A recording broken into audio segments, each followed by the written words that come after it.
Mira acá. Cuando uno habla de ciclocardiaco, te hemos hablado de que hay una sístole y una diástole. Pero dentro de ellos hay una serie de fases. Entonces vamos a verlo desde ese enfoque de fases para luego hacer la intersección, ¿no?, de ambos procesos, ¿no? Al final es lo mismo, ¿no? Pero la idea es un poco que lo puedas captar paso a paso en qué consiste cada uno de ellos. Entonces mira, la primera etapa que se realiza acá dentro de este proceso es la llamada fase de llenado, ¿ya? Ahora, en realidad, la palabra debería llamarse fase de llenado ventricular, ¿ya? Fase de llenado ventricular. Ahora, ¿qué es lo que ocurre acá? Recuerda que para poder hablar de esta parte, tenemos que tener bien claro que existen en la parte central un sistema de válvulas, ¿no?, que son las válvulas semilunares y las válvulas aurículo-ventriculares. Entonces, en cada una de ellas, las fases van a desarrollar algún momento, de decir, están cerradas, se abren, se cierran, ¿correcto? Entonces, vamos a tratar de ubicar eso. Entonces, la fase de llenado ventricular, ¿en qué consiste? Consiste en que luego de que ha ocurrido el retorno venoso, ¿ya? El retorno venoso significa que a partir, vamos a colocar acá, ambas aurículas, ¿ya?, ambas aurículas van a estar en este caso llenas, en este caso, de sangre, ¿ya?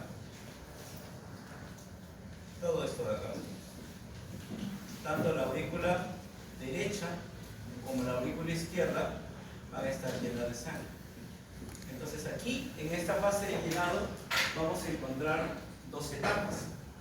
Lo primero, aquí vamos a ver qué es lo que ocurre, el llamado llenado rápido, ¿ya?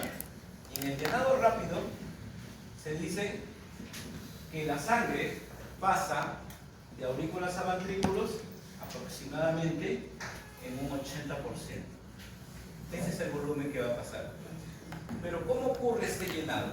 Primero, aquí lo que vamos a ver es que va a haber una apertura, ¿ya? Apertura, es decir, se abren, ¿ya?, se aperturan las válvulas AB, ¿ya? Las válvulas AB se abren. Pero para que se puedan abrir, necesitamos que haya una diferencia de presiones, ¿ya? Diferencia de presiones. O lo que se le conoce también, hay que tener cuidado con las sinonimias. Cuando uno habla de diferencia, uno utiliza también la palabra gradiente, ¿ya? Gradiente de presión. Entonces, estas válvulas, como pueden ver acá, están abiertas. Observa acá, aquí. Se abren estas válvulas, las AB, y la sangre obviamente va a empezar a llenarse de aurículas a ventrículos, ¿correcto? Pero ojo, el llenado rápido todavía es parte de ¿qué? De la diástole, ¿correcto? Simplemente está ocurriendo, recuerda, aquí hay un llenado pero auricular, o sea, ya ocurrió el retorno venoso, ¿ya? Pero ahora por diferencia de presiones va a ocurrir ese cambio. Ahora, a medida que esta sangre va pasando de aurículas a ventrículos, ¿vamos de acuerdo? ¿Qué es lo que va a pasar? Estas regiones van a empezar a captar sangre, y al captar sangre empiezan a aumentar de presión. ¿Estamos de acuerdo? Entonces, al inicio obviamente la presión arriba era mayor, en este caso por el volumen, pero a medida que pasa, entonces este volumen de acá genera una presión, y esta de acá va a empezar a disminuir. En el momento en que las presiones se van a igualar, entonces ocurre la siguiente fase, que se llama diastasis, ¿correcto? Es una etapa corta en donde las presiones se van a equilibrar. Muy bien, pero luego recuerda que tiene que pasar el resto de sangre, y el resto de sangre tiene que pasar por la tercera etapa, que se va a llamar en este caso el llenado lento. Y el llenado lento va a tratar de completar el volumen restante. En este caso, como es 80 acá va a ser ¿cuánto? 20%. Sin embargo, el volumen que va a pasar acá, alguien dirá, pero ¿cómo va a pasar? Se supone que acá era bajando, bueno, la presión era alta, está pasando de manera rápida. Luego se que quiere decir entonces que aquí vamos a empezar cuando veamos estas líneas, ¿ya? Así alrededor.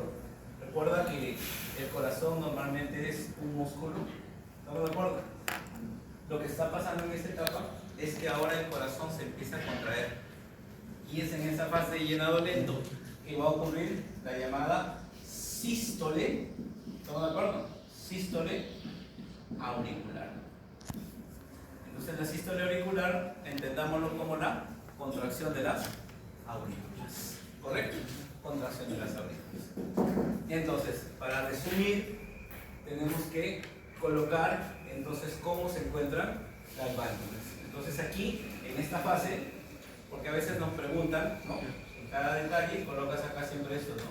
Válvulas AB y las válvulas sigmoides. Válvulas AB y válvulas sigmoides. Quiere decir entonces que tengo que identificar cómo se encuentran estas válvulas en cada fase. Entonces, ¿cómo están las válvulas AB? Abiertas. O lo que si gustas, considerando lo que sucede en este proceso, podemos decir que acá las válvulas se abren, ¿no? Como un fenómeno inminente que está pasando en este momento. Pero las sigmoideas, si te das cuenta, están cerradas. ¿Estamos de acuerdo? Las sigmoideas permanecen cerradas. ¿Listo? Entonces, ya identificamos a nuestra fase de llenado. Luego que la sangre, ahora ya recuerda que la sangre, para la siguiente etapa, ya se encuentra acá, ubícalo, se encuentra a nivel de los ventrículos. La sangre ya está acá, muchachos, ahí se va a encontrar. Se encuentra a nivel ventricular, ¿correcto?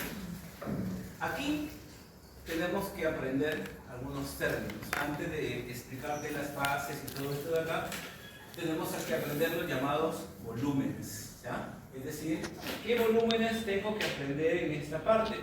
Primero, tengo que aprender 3 volúmenes acá. Primero, ¿qué es el volumen sistólico? ¿Correcto? ¿Qué es el volumen sistólico? También tengo que aprender qué es el volumen telesistólico.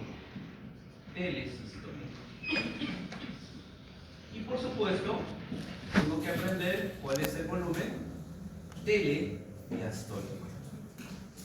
Recuerden algo, ¿no? Siempre que uno utiliza algún prefijo, tenemos que entender el concepto. ¿Qué significa tele? Aquí en esta parte tele significa al final de, ¿correcto? O sea que esto sería al final de la sístole, ¿correcto? Y esto sería al final de la diástole, ¿ya? Eso significa los conceptos telesistólico o telediastólico. Lo dejamos ahí todavía antes de conocer cuáles son los valores que se manejan ahí. Entonces, mira, te decía, ¿la sangre dónde está? La sangre se encuentra en los ventrículos. ¿Estamos de acuerdo? En los ventrículos. Entonces, aquí lo que va a ocurrir es lo siguiente, ¿no? Ya sabes qué significaba esta línea, ¿no es cierto? Ahora lo que va a pasar es esto. Recuerden ustedes que cuando hemos hablado en la clase anterior, hemos hablado del sistema nodal, ¿no es cierto? Y hemos hablado obviamente que desde lo que es el nodo sinusal, que se encuentra en la desembocadura de la vena cava inferior, ¿no es cierto? Inicia el impulso. ¿Y el impulso hacia dónde va? Desde el sinusal hasta la V. Desde la V hasta la de His. Es decir, va en sentido correcto de los ventrículos. Por eso es que esta despolarización y contracción, por supuesto, va en ese eje. Ahora la contracción ya la tenemos acá. Correcto. Entonces aquí el fenómeno determinante es la contracción de los ventrículos. Sin embargo, en esta fase no hay pérdida de volumen. El volumen se conserva. Y por lo tanto, es ahí donde utilizamos esto, ¿no? Aquí hablamos entonces de la llamada contracción iso. ¿Qué significaba iso? Igual. A eso se está refiriendo, a que se conserva, ¿correcto? A la llamada contracción isovolumétrica, ¿correcto? Contracción isovolumétrica. Entonces, recordemos, esa contracción isovolumétrica, entonces para que ocurra, bien sencillo, ¿no? Tiene que ser que no hay pérdida de volumen. No debe perder el volumen. ¿Y qué debe pasar para que no se pierda el volumen? ¿Por dónde sale la sangre? Por las válvulas. Entonces las válvulas todas deben estar cerradas. ¿Estamos de acuerdo? Entonces estas válvulas deben estar cerradas. Aguanta, pero no que estaban abiertas en el anterior. Claro. Significa entonces que ahora se van a cerrar. ¿Correcto? Entramos a esa etapa. Entonces, durante esta contracción entonces volumétrica, isovolumétrica, vamos a ver entonces algunas cosas importantes. Primero, para este orden, ¿no es cierto? Vamos a ver que empieza la contracción, ¿correcto? La contracción que ventricular, ¿correcto? Hay una contracción ventricular. ¿Estamos de acuerdo ahí? Hay una contracción ventricular. Bien, luego vamos a ver que esta contracción, claro, recordemos que esto es una cavidad. Y si esto empieza a contraerse, ¿estamos de acuerdo o no? Voy a ejercer una presión, entonces este volumen va a tener que subir o no. Por supuesto, va a empezar a subir porque es como si yo estuviera generando esa presión. Y al subir, ahí viene el tema, al subir va a tratar de irse por las válvulas AB que estaban abiertas. Y como ya sabemos, una válvula, ¿cuál es su función? Evitar el reflujo. Es decir, si la sangre, su orientación normalmente es de aurícula a ventrículo, la idea es de que retorne. ¿Estamos de acuerdo? Eso significa evitar el reflujo. Por eso es que en esa parte podemos decir entonces que las válvulas, ¿estamos de acuerdo o no? Las válvulas que AB hablan, se cierran. ¿Correcto? Las válvulas AB se cierran. Ahora recordemos, el cierre de una válvula me genera un ruido cardíaco. Entonces es aquí que gracias a este cierre valvular, a este cierre de válvulas AB, se origina, ¿estamos de acuerdo? Se origina el primer ruido cardíaco. El primer ruido cardíaco. ¿Cuál es la onomatopeya del primer ruido cardíaco? ¿Recuerdan o no? Acá, Luke, no te olvides. Luke. Esa es la onomatopeya del primer ruido cardíaco. Se genera ese ruido cardíaco. ¿Estamos de acuerdo? Muy bien, entonces la pregunta es acá. ¿Qué volumen estoy observando en esta fase? Recordemos que aquí la sangre pasó de aurículas a ventrículos, ¿o no? Entonces, estamos hablando de qué? Del volumen al final de la diástole, ¿correcto? Y entonces, ¿cuánto equivale el volumen al final de la diástole? O sea, el telediastólico vale entre 110, obviamente es un rango, nunca es exacto, a 120 mililitros, ¿correcto? Entonces, el volumen que yo estoy observando, el volumen que yo estoy graficando, es aproximadamente de 110 a 120 mililitros, ¿correcto? Ahora, ¿cómo están las válvulas? Si queremos ahora colocar ese dato, ¿cómo están en este caso las válvulas sigmoideas? ¿Cómo están las válvulas sigmoideas? Cerradas, ¿correcto? Cerradas. Entonces, se cumple en esta fase que tanto las válvulas AB, ¿correcto?, como las válvulas sigmoideas van a cerrarse, ¿correcto? Unas permanecen cerradas, las otras se cierran. Muy bien. Ahora, todavía no terminamos acá. Mira, luego de esto, estamos viendo qué está pasando ahora. Ahora, la fuerza, ahora, digamos, para ponerlo de esta manera, ¿no? Miren acá, muchachos, como para poder entender, ¿no? ¿Por qué estamos haciendo unas rayitas, ¿no?, más seguidas, ¿no? Obviamente porque la fuerza de la contracción es mucho mayor. ¿Estamos de acuerdo? Y cuando ocurre todo ese mecanismo, ¿correcto?, ¿qué va a pasar? Las válvulas, recordemos que acá está la aorta, ¿estamos de acuerdo? La aorta, y acá está la pulmonar. Estas válvulas se van a abrir y la sangre va a empezar a salir por las válvulas semidurales, por las válvulas semidurales, y hace este fenómeno, ¿correcto? Entonces, ese mecanismo permite la apertura de estas válvulas. Se van a abrir estas válvulas. Entonces, este volumen va a empezar a disminuir o no. Claro, vemos, ese volumen va a empezar a disminuir. Y por supuesto, tanto, mira acá, tanto la aorta, por eso la ves un poco distendida, ¿no? Porque está llenándose de sangre, por ahí está saliendo.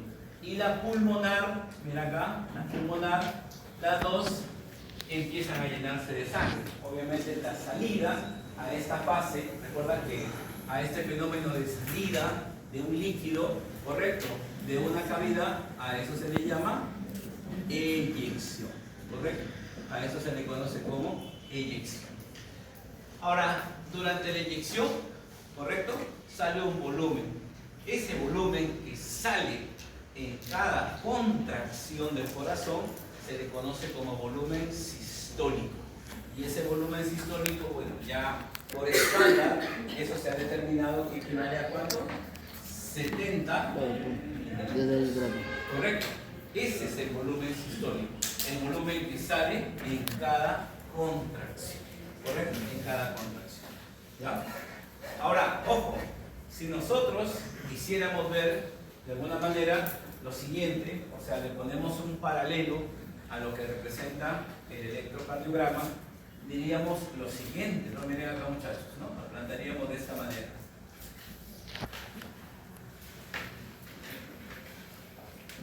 Es decir, aquí, lo vamos a colocar en rojo, estaríamos viendo esto de acá. ¿Sí? La onda P. Porque recuerden que la onda P se conoce como la despolarización auricular, y la despolarización auricular es previa a la contracción de las aurículas. ¿Qué es lo que está ocurriendo acá? Si nosotros vamos a la siguiente fase, que es la contracción volumétrica, ¿qué es lo que tendríamos que observar acá, muchachos? Miren acá. Estaríamos viendo en esta primera etapa esto de acá.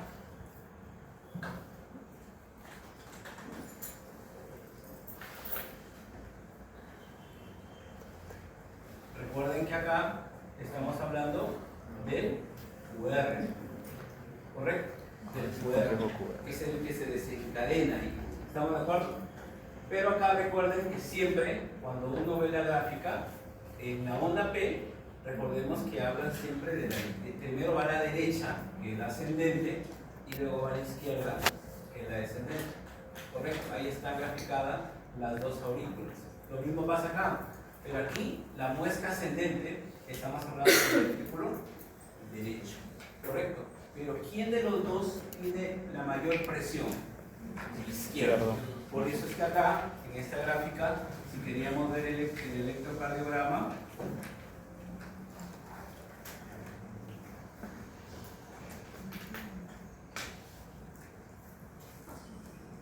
¿estamos de acuerdo? Lo veríamos de esa manera. ¿Correcto? Sería en este caso el R, el RS. Obviamente donde hay la mayor fuerza, en este caso, de contracción. Entonces,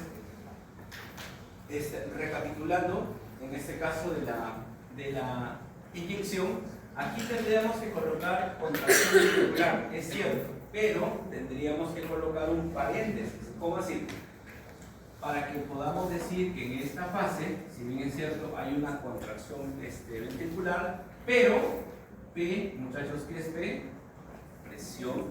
La presión ventricular es todavía menor que la presión arterial. ¿Correcto? ¿Por qué? Porque en esta fase que viene a continuación se repite, o sea, seguiremos hablando acá nuevamente de qué? Contracción ventricular, ¿o no? ¿Sí? Se sigue contrayendo el ventrículo. Sí, con la diferencia que a este nivel, con la diferencia que en este nivel, la presión, aquí es, en este caso, menor. Pero acá, a ver, acá la presión, sí, ventricular va a ser mayor que la presión. Cuando vence la presión, la ventricular a la arterial, eso permite en este caso la salida, la eyección de la sangre. Entonces, a esa salida, como ya sabemos, se va a dar gracias a qué? A la apertura, de las válvulas, habla, sigmoideas, de las válvulas sigmoideas. Entonces aquí te mencionaba que ya tenemos el llamado volumen ¿no? Ese es el volumen sistólico. ¿Sí? Obviamente alguien dirá que el telesistólico, o sea, es lo que queda al final de la sístole. Aquí, por ejemplo, no todo el volumen, porque uno dice, oye, pero acá hay 110 a 120, ¿no? Todo ese volumen debe de salir, no, siempre debe de quedar una reserva. Entonces, el volumen que queda después de una inyección, eso se llama el volumen telesistólico. En este caso sería la diferencia, ¿no? Que sería cuánto, muchachos, la diferencia, considerando de que abajo es un rango. Entonces sería de cuánto, de 40 a 50 mililitros, ¿no? De 40 a 50 mililitros. Entonces eso es lo que va, en este caso, normalmente a ocurrir. Y es aquí, y es acá, que con este volumen, en este sistólico que estamos hablando acá, no debemos olvidarnos que aquí hay una fórmula, ¿no? Aquí hay una fórmula de dónde se va a utilizar ese volumen que acabamos de calcular, ¿no es cierto? Y estoy hablando de quién, vamos a poner acá para que nos quede claro, gasto cardíaco, gasto cardíaco con las siglas GC, gasto cardíaco. Ya sabemos que gasto cardíaco es igual a ¿qué? ¿De acuerdo o no? A la frecuencia cardíaca, ¿no? ¿De acuerdo? A la frecuencia cardíaca multiplicado por quién? Por el volumen sistólico. ¿Correcto? Entonces, todos nosotros tenemos un gasto cardíaco diferente. La frecuencia cardíaca la podemos calcular, ¿no? Cada uno tiene una frecuencia distinta. Pero es el volumen que es la constante, ¿no? Porque lo estamos manejando siempre como 70 mililitros. ¿Ya? Ahora, ¿y para qué sirve el gasto cardíaco? La vez pasada lo hemos dicho, para calcular la presión arterial. ¿Correcto? La presión arterial. Es por eso, ahora aclarando eso, es por eso que cuando una persona, ¿ya?, se le baja la presión arterial, imagínate a alguien se le baja la presión arterial. ¿Qué es lo que haces cuando a alguien se le baja la presión arterial? ¿Cuál de los tres es el más fácil de manejar? Porque se supone que se está multiplicando, la palabra sería, son directamente proporcionales. ¿Estamos de acuerdo? Entonces, si yo subo la frecuencia, sube el gasto. Si subo el gasto, sube la presión. Ahora, lo otro es subir el volumen sistólico también. Y lo otro se llama resistencia periférica, que está en función a las arterias. Por eso te digo, ¿cuál es lo más fácil de manejar? ¿Será la frecuencia cardíaca? Si alguien está con presión baja, pues lo vas a mandar a correr. No. Para que se le suba la frecuencia, pero no. Nada, no. Entonces lo más fácil es manejar el volumen sistólico. Pero ¿cómo? El volumen sistólico, ¿cómo lo elevo? ¿Cómo se eleva el volumen sistólico? Con suero, pues, con suero. Siempre que una persona tiene una hipotensión, que es lo más delicado, primero es hidratar, y es a dos manos cuando es muy grave, y le pones el suero a chorro. A más volumen, más presión. Es por eso que cuando una persona a veces llega, vamos a poder hacer un diabético, ¿no? Con hiperglucemia o hipoglucemia, ¿no? Dentro del tratamiento va necesariamente la hidratación. Pero ¿qué pasa si su presión está volando? ¿Le metes suero? No, ¿cómo le vas a meter suero? El suero sube la presión. Entonces ahí hay que siempre manejar esa parte. Entonces, de ahora en adelante, como vamos a ver en la práctica, la presión arterial juega un papel importantísimo dentro del manejo de un paciente que llega a un toque. Todo el mundo está que le pide la saturación, le agarra la mano, que le va a hacer la manicura. No, presión arterial, ese es el punto clave. Presión arterial, correcto, porque eso es lo que vas a determinar y actuar de una manera rápida. La gravedad del paciente, presión arterial. Nada de que no, está con 40 de la temperatura aquí. Y dice, está mal, está eso, ¿no? No, lo que pasa es que la presión se te puede ir, se te puede ir el paciente. ¿Ya? Listo, muchachos. Entonces, ya sabemos entonces que a partir del volumen sistólico yo puedo calcular el gasto cardíaco. Muy bien, ya ocurrió el fenómeno de la eyección. Ya sabes que esto de acá también va obviamente por ambas arterias que vienen a ser tanto la aorta como la pulmón. Pero luego que ha salido esta sangre, por supuesto, recuerda que vence por diferencia de presiones, lo va a vencer, pero esto no es constante, ¿no? Porque la presión de quién depende? Del volumen. Y el volumen es una cantidad pequeña, ¿no? Entonces al inicio obviamente la fuerza es mayor y vence esa resistencia y la sangre va a salir, pero luego va a caer la presión. Y al caer la presión, ¿y por qué? Porque recuerden que esta sístole tiene un tiempo y después se tiene que relajar. Correcto. Es en ese momento que va a ocurrir el retorno, en este caso el reflujo. Es decir, la sangre que estaba saliendo, vamos a ponerle en este caso las flechas en orden ahí para poder entenderlo, la sangre que estaba saliendo con esa fuerza en esa dirección, ahora por el tema que el corazón se va a relajar o no, se va a relajar, 1 y 2 porque ha bajado la presión, entonces la sangre va a querer regresar. ¿Estamos de acuerdo o no? Pero ya sabemos nosotros que se van a cerrar. Habla, ¿qué sabemos? Que Que las válvulas deben de evitar el reflujo. Correcto.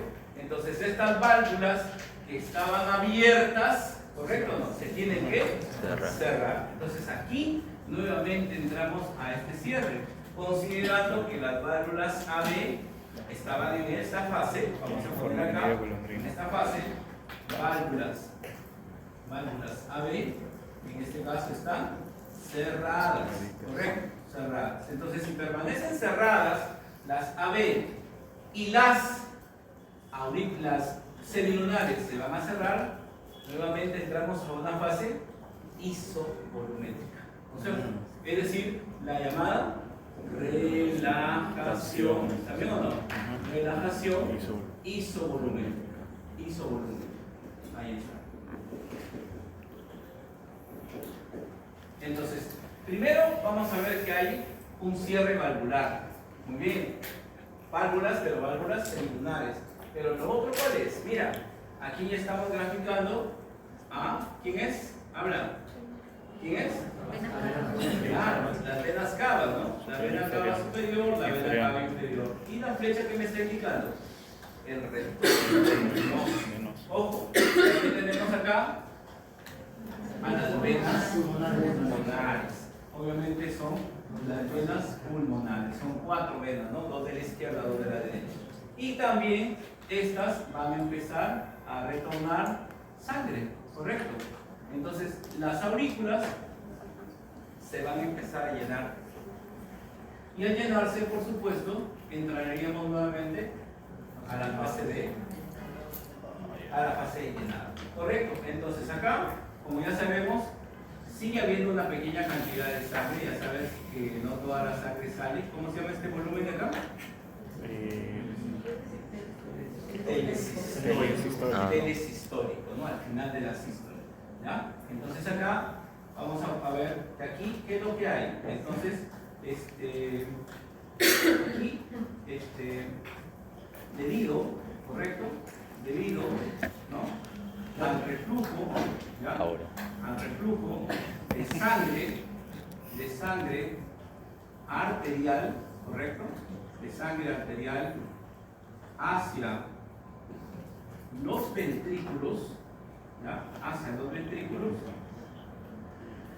habla las válvulas semilunares, bueno, ahí te puedes poner los dos nombres, ¿no? Semilunares o sigmoideas. Las válvulas semilunares, habla, se cierran. Ahora, obviamente, tú ya conoces esto de acá, ya sabes que el cierre, ¿no? El cierre de estas válvulas le va a generar, habla, acá. Entonces acá se origina el segundo ruido cardíaco, ¿ya? El segundo ruido cardíaco. Ahí está. Segundo ruido cardíaco. La onomatopeya, la. Y, por supuesto, lo que había mencionado, aquí ocurre el retorno venoso. Y ya sabemos que el retorno venoso es el regreso de la sangre desde las venas, tanto cavas a la derecha como pulmonares hacia la izquierda, hacia las auriculares. ¿Correcto? Y acá, recordemos que en esta fase, ¿no? Solamente, culminar con esto, solamente vamos a ver esto de acá, ¿no? Esto de acá. Solamente, recordemos que el electrocardiograma no registra la repolarización auricular, solamente la repolarización ventricular, que es la onda T, que se evalúa ahí. ¿Ya? Bueno, con eso vamos a la diapositiva. ¿Ya? Vamos.